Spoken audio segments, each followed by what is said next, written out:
Hello विद्यार्थी मित्रांनो, नमस्कार. तुम्हाला अण्णांचं लोकपाल आठवतो काय?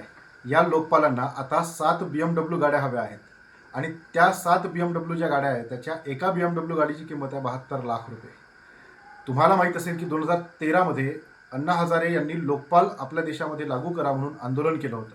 2019मध्ये हे लोकपाल पद जे आहे ते निर्माण करण्यात आलं आणि एकूण 7 लोक जे आहेत ते याच्यामध्ये अपॉइंट केले गेले.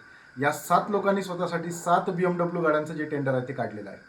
आता तुम्ही यांचं काम किती आहे ते बघा. यांच्या कार्यालयामध्ये आतापर्यंत 8,700पेक्षा जास्त तक्रारी दाखल झालेल्या आहेत. त्या भ्रष्टाचाराच्या संदर्भातल्या होत्या. आता त्या तक्रारी यांनी रिजेक्ट केल्या का? तर त्याचा फॉर्मॅट व्यवस्थित नाही आहे आणि त्यापैकी फक्त 24 तक्रारींचा जो निपटारा आहे तो यांनी केलेला आहे. म्हणजे काम जे आहे ते काम आठाण्याचं नाही आहे आणि जे शोक आहे ते मात्र 12 आहे. तर तुम्हीच विचार करा की यांना BMW ज्या गाड्या आहे त्या BMW गाड्या यांना दिल्या पाहिजे का? आणि ह्या ज्या BMW गाड्या आहे त्याच्यासाठी हे डिझर्व करतात का? आणि यांचं काम जे आहे ते सुद्धा डिझर्व करते का? हे नक्की सांगा.